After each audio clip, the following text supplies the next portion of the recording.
باللہ من الشیطان الرجیم بسم اللہ الرحمن الرحیم۔ اللہ تبارک و تعالیٰ کے نام سے شروع جو بڑا مہربان اور نہایت رحم کرنے والا ہے۔ پیار دوستو، آج کی اس ایمان افروز ویڈیو میں ہم آپ کو بتائیں گے کہ واقعہ کربلا آخر کیوں پیش آیا اور یزید حضرت امام حسین رضی اللہ تعالی عنہ سے ایسا کیا چاہتا تھا کہ جس کی وجہ سے حضرت امام حسین رضی اللہ تعالی عنہ کو شہید کرنا پڑا۔ پیارے دوستو، حضور پاک صلی اللہ تعالی علیہ وآلہ وسلم کو اس دنیا فانی سے رخصت ہوئے ابھی 50 سال ہی گزرے تھے کہ ہر طرف فتنہ و فساد پھیلنے لگے اور جہالت کا دور دورہ ہو گیا۔ 61 ہجری کو یزید اور ان کی فوج نے میدان کربلا میں حضرت امام حسین رضی اللہ تعالی عنہ اور ان کے رفقا کو شہید کر دیا۔ لیکن ایسا کیوں ہوا اور یزید حضرت امام حسین رضی اللہ تعالی عنہ کو شہید کیوں کروانا چاہتا تھا اور واقعہ کربلا پیش ہی کیوں آیا؟ پیارے دوستو، ان تمام تر سوالات کے جوابات قرآن و حدیث کی روشنی میں آج کی اس ویڈیو میں ہم آپ کو بتائیں گے، لہٰذا آپ سے گزارش ہے کہ ہماری اس ویڈیو کو اینڈ تک ضرور دیکھیے گا۔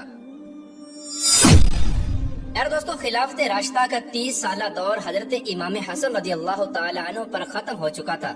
اور بادشاہت کے دور کی ابتدا حضرت امیر معاویہ رضی اللہ تعالی عنہ کے دور سے ہوئی۔ جب 60 ہجری کو حضرت امیر معاویہ رضی اللہ تعالی عنہ کا انتقال ہوا تو یزید تخت نشین ہو گیا اور یزید نے اقتدار سنبھال لیا۔ اس طرح یزید کے تخت پر بیٹھنے کے بعد یزید کے لیے سب سے بڑا مسئلہ یہ تھا کہ کس طرح حضرت امام حسین رضی اللہ تعالی عنہ اور آل رسول سے بیعت لی جائے، کیونکہ حضرت امام حسین رضی اللہ تعالی عنہ اور آپ کی آل اولاد نے یزید کو والی عہد تسلیم نہیں کیا تھا، اور اس طرح یزید کو یہ بھی خطرہ تھا کہ حضرت امام حسین رضی اللہ تعالی عنہ کی آل اولاد میں سے کوئی خلافت کا دعویٰ نہ کر دے اور کہیں ایسا نہ ہو کہ حضور اکرم صلی اللہ تعالی علیہ وآلہ وسلم کی آل اولاد کی محبت میں پورا حجاز مقدس میرے خلاف اٹھ کھڑا ہو۔ اور یزید اس بات کو بھی جانتا تھا کہ اگر امام حسین رضی اللہ تعالی عنہ نے خلافت کا دعویٰ کر دیا تو عراق والے بھی بغاوت کر دیں گے۔ انہی وجوہات کی بنا پر یزید کے لیے سب سے بڑا مسئلہ یہ تھا کہ حضور اکرم صلی اللہ تعالی علیہ وآلہ وسلم کی آل اولاد اور حضرت امام حسین رضی اللہ تعالی عنہ سے بیعت لی جائے اور اپنی حکومت کے بقا کا تحفظ کیا جائے۔ لہٰذا اس وجہ سے اب یہ یزید کے لیے ضروری تھا کہ وہ حضرت امام حسین رضی اللہ تعالی عنہ اور ان کی آل اولاد سے بیعت لے۔ چنانچہ یزید نے مدینہ منورہ کے گورنر ولید بن عقبہ کو حضرت امیر معاویہ رضی اللہ تعالی عنہ کی وفات کی خبر دی اور ساتھ ہی حضرت امام حسین رضی اللہ تعالی عنہ اور ان کی آل اولاد سے بیعت لینے کے لیے سخت تاکیدی حکم بھیجا۔ چنانچہ مدینہ کے گورنر ولید نے حضرت امام حسین رضی اللہ تعالی عنہ کو حضرت امیر معاویہ رضی اللہ تعالی عنہ کی وفات کی خبر دی اور یزید کی بیعت کرنے کو کہا۔ چنانچہ حضرت امام حسین رضی اللہ تعالی عنہ نے یہ پیغام سن کر حضرت امیر معاویہ رضی اللہ تعالی عنہ کی تعزیت کی اور اس کے ساتھ ساتھ یہ بھی فرمایا کہ میرے جیسا شخص یزید کی بیعت نہیں کر سکتا، کیونکہ یزید کی بیعت کرنا حضرت امام حسین رضی اللہ تعالی عنہ اور ان کی پاک آل اولاد کے لیے قلبی طور پر ناپسند تھا، کیونکہ یزید ایک شرابی، زانی، نااہل اور بد کردار شخص تھا جو منصب بادشاہت کے بالکل بھی اہل نہ تھا، اور اس کا بادشاہ بننا بھی خلفائے راشدین کے اسلامی طریقہ انتخاب کے بالکل خلاف تھا۔ چنانچہ یزید کے اس پیغام کے بعد حضرت امام حسین رضی اللہ تعالی عنہ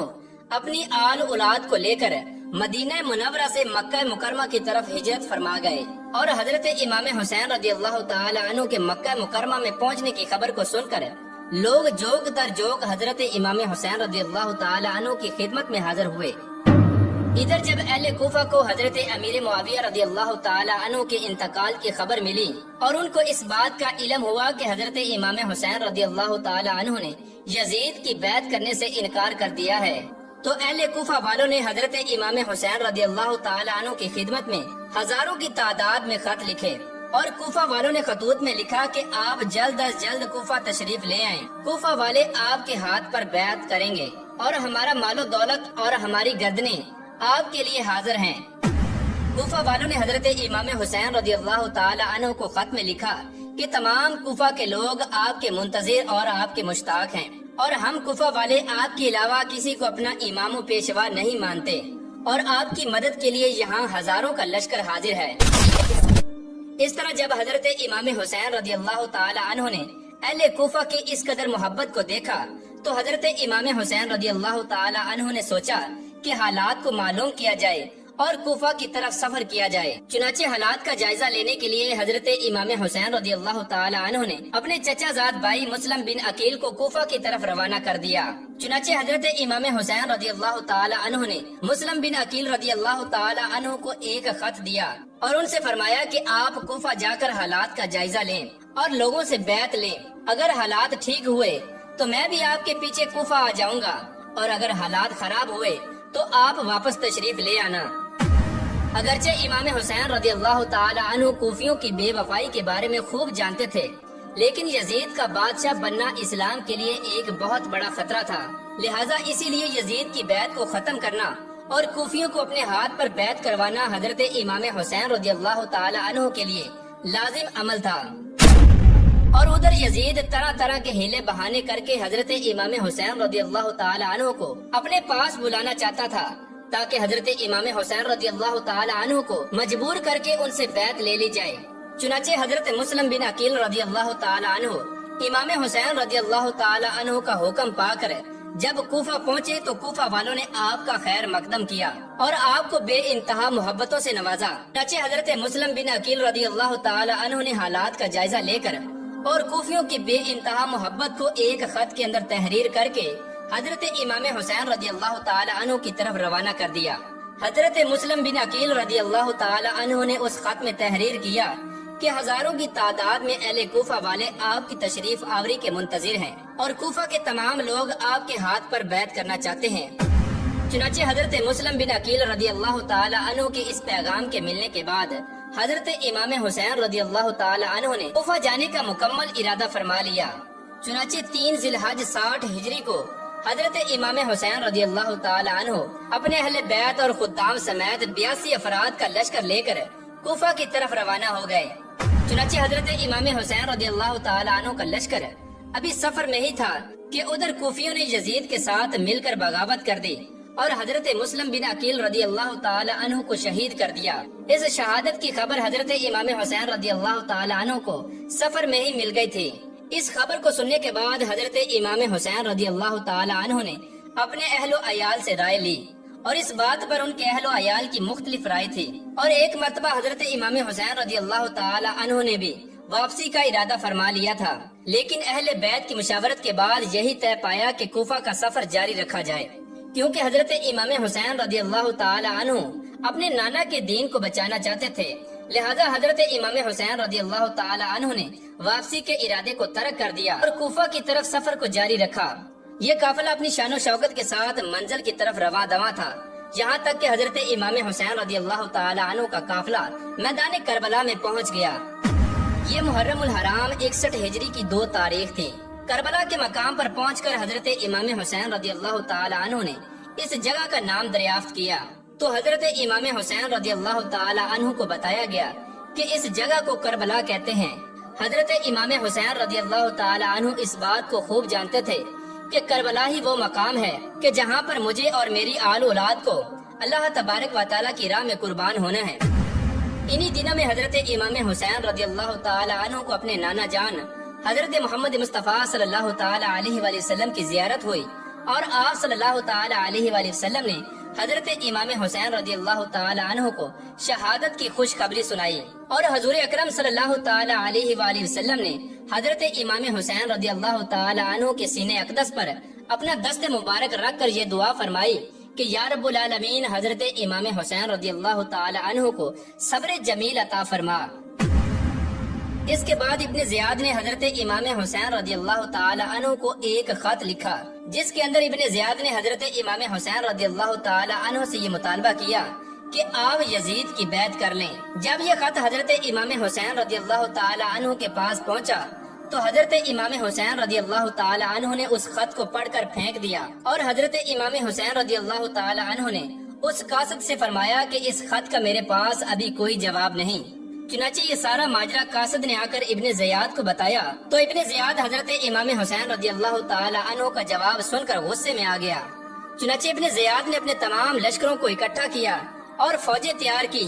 اور ان تمام فوجوں کا سپہ سالار عمر بن سعد کو بنا دیا۔ چنانچہ عمر بن سعد ابن زیاد کا حکم مان کر اپنی فوج کو لے کر حضرت امام حسین رضی اللہ تعالی عنہ کے ساتھ جنگ کرنے کے لیے نکل پڑا۔ پیار دوستو، یہ 22,000 کا لشکر تھا جو حضرت امام حسین رضی اللہ تعالی عنہ کے ساتھ جنگ لڑنے کے لیے جا رہا تھا۔ پیار دوستو، جب یہ لشکر دریائے فرات کے کنارے پر پہنچا تو اس لشکر نے سب سے پہلے دریائے فرات کے پانی پر قبضہ کر لیا اور حضرت امام حسین رضی اللہ تعالی عنہ اور ان کی اہل بیت پر پانی کو بند کر دیا۔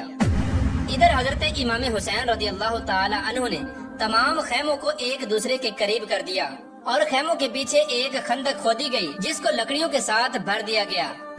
چنانچہ 9 محرم الحرام کی رات حضرت امام حسین رضی اللہ تعالی عنہ نے اپنے تمام اہل و عیال اور اصحاب کو اکٹھا کیا اور چراغ کو بجھا دیا، اور آپ رضی اللہ تعالی عنہ اپنے رفقا کو فرمانے لگے کہ کل ہمارا دشمن کے ساتھ مقابلہ ہونے والا ہے اور یزیدی ہمارے خون کے پیاسے ہیں، اور اگر تم لوگوں میں سے کوئی جانا چاہتا ہے تو رات کے اس اندھیرے میں چلا جائے۔ میں تم لوگوں سے راضی ہوں اور میں تم لوگوں سے وعدہ کرتا ہوں کہ کل بروز قیامت اپنے نانا سے تم لوگوں کو شہادت کا مرتبہ لے کر دوں گا۔ چنانچہ اس گفتگو کے بعد جب چراغ کو دوبارہ روشن کیا گیا تو آپ نے دیکھا کہ آپ کے رفقا میں سے کوئی بھی آپ کو اکیلا چھوڑ کر نہیں گیا، اور آپ کے تمام رفقا آپ سے کہنے لگے کہ ہم آپ کو اکیلے چھوڑ کر کہیں نہیں جائیں گے، ہم مرتے دم تک آپ کا ساتھ دیں گے۔ پیار دوستو، اس طرح حضرت امام حسین رضی اللہ تعالی عنہ اور ان کے رفقا نے ساری رات اللہ تبارک و تعالیٰ کی عبادت میں گزاری۔ جب 10 محرم الحرام کی صبح ہوئی تو یزیدی فوج نے حضرت امام حسین رضی اللہ تعالی عنہ کے خیموں کے سامنے اپنی فوج کو بڑھا دیا تھا۔ اس کے بعد ابن زیاد نے اپنی فوج کے ساتھ حضرت امام حسین رضی اللہ تعالی عنہ کی آل اولاد پر حملہ کر دیا، اور حضرت امام حسین رضی اللہ تعالی عنہ کے رفقا، بھائی اور شہزادے ایک ایک کر کے شہید ہوتے چلے گئے، یہاں تک کہ اس جنگ میں 50 سے زائد افراد اور ننھے علی اصغر بھی شہید ہو گئے۔ اس کے بعد حضرت امام حسین رضی اللہ تعالی عنہ تنے تنہا رہ گئے، اور بلاخر حضرت امام حسین رضی اللہ تعالی عنہ کو بھی نماز کی حالت میں بے دردی کے ساتھ شہید کر دیا گیا۔ اس طرح حضرت امام حسین رضی اللہ تعالی عنہ نے اپنے نانا کی دین کی خاطر لڑتے لڑتے سجدے کی حالت میں اپنی جان کو قربان کر دیا اور رہتی دنیا کے لیے اپنے نانا کے دین کو روشن کر دیا۔ اللہ تبارک و تعالیٰ سے دعا ہے کہ اللہ تبارک و تعالیٰ ہمیں اہل بیت سے بے انتہا محبت کرنے کی توفیق عطا فرمائے، اور جس دین کی خاطر اہل بیت نے اپنی جانوں کو قربان کر دیا، حقیقی معنوں میں اس اسلام پر چلنے کی توفیق عطا فرمائے۔